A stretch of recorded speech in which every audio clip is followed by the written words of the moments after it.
So this is a short design question that appears maybe unusually early in the paper. An algorithm is going to count the number of upper and lowercase characters. So right away you should be thinking I'm probably going to need an ASCII or ORD function, or at least if you're a Python programmer.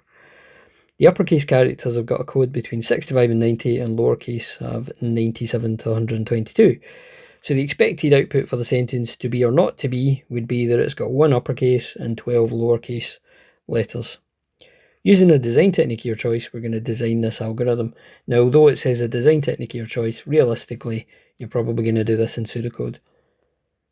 Now, there are actually a couple of different ways of doing this that could get you the mark, so long as you're consistent. But I would be quite careful because one of these only really works because it's a design question. It's a count occurrence algorithm, fundamentally. We're going to count the upper and count the lower. So if I said that upper is 0 and lower is 0, or if I wanted to write that as, set upper to 0 or something, that would be fine. We're going to loop for the length of the string, or we're going to loop for each letter, so both would do the same thing. If you were thinking about implementing it, you would be using a substring, but we can just say loop for each letter or each character.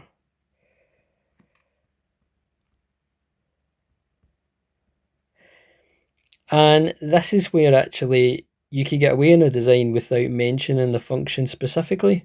But what you would say is if this letter or each letter or some indication that you're getting one letter at a time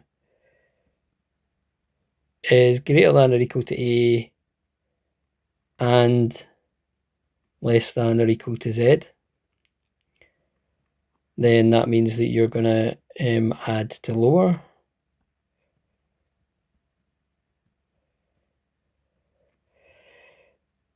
By contrast, and you would actually have got away in this question with just saying else, but you might have written it as an else if or elif. If the letter is between capital A and capital Z, then add 1 to upper. And you can kind of tell I'm a Python programmer because I'm not really writing an end if and end loop, although it's design, but I suppose I could say end loop just to be clear and pseudocodish about it.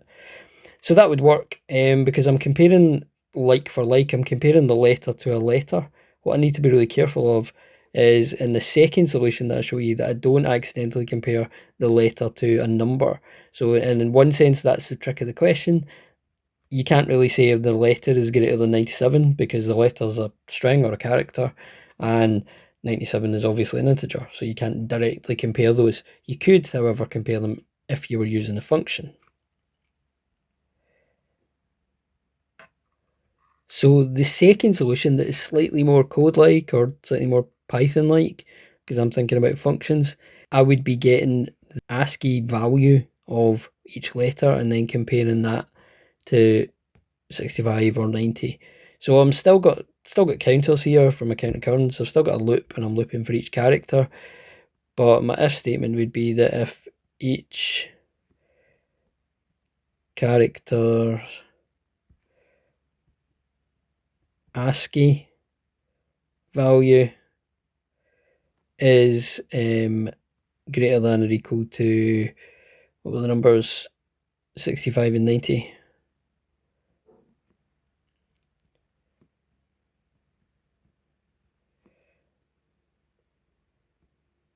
Then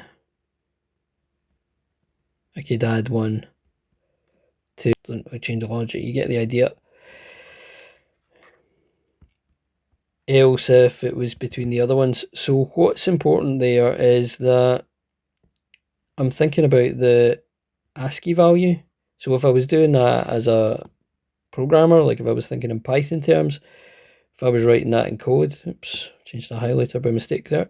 If I was writing that in code, it might be something like ORD and then the character. So then I'm comparing like for like, and I'm comparing an integer to an integer. So either you need to compare in solution 1 a letter to a letter, or in solution 2 compare an integer to an integer.